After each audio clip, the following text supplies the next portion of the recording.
കാഞ്ഞിരപ്പള്ളി ഇരട്ട കൊലപാതക കേസിൽ പ്രതി ജോർജ് കുര്യൻ കുറ്റക്കാരനാണെന്ന് കോട്ടയം സെഷൻസ് കോടതി. സഹോദരനെയും മാതൃസഹോദരനെയും വെടിവെച്ച് കൊലപ്പെടുത്തിയ കേസിൽ കോടതി നാളെ വിധി പറയും. പ്രതിയായ ജോർജ് കുര്യൻ, സഹോദരൻ രഞ്ജു കുര്യൻ, മാതൃസഹോദരൻ മാത്യൂസ് സക്കറിയ എന്നിവരെയാണ് വെടിവെച്ച് കൊന്നത്.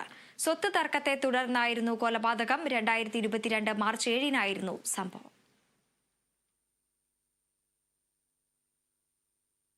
കൊലപാതകം, അതുപോലെ തന്നെ കൊലപാതകം നടത്തണമെന്നുള്ള ഉദ്ദേശത്തോടുകൂടി വീട്ടിൽ അതിക്രമിച്ച് കിടക്കൽ, ഇന്ത്യൻ ശിക്ഷാ നിയമം 449 വകുപ്പ്, അതുപോലെ 506(2). ഈ കൊലപാതകത്തിന് ശേഷം ഈ പ്രതി പുറത്തിറങ്ങി അവിടെ ഉണ്ടായിരുന്ന സാക്ഷികളെയൊക്കെ തോക്ക് കാണിച്ച് ഭീഷണിപ്പെടുത്തി ഓടിച്ചു. അതിന് 506(2).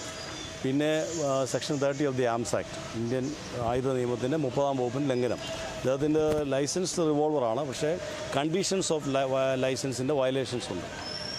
ഇത്രയും കുറ്റങ്ങളാണ് ഫൈൻ ചെയ്തത്. ഇനിയിപ്പോൾ ശിക്ഷയെപ്പറ്റി നാളെ കേൾക്കും, അതിനുശേഷം വിധി പറയും. പ്രതിക്ക് പറയാനുള്ളതും പ്രോസിക്യൂഷൻ പറയാനുള്ളതും നാളെ കോടതി വിശദമായിട്ട് കേൾക്കും.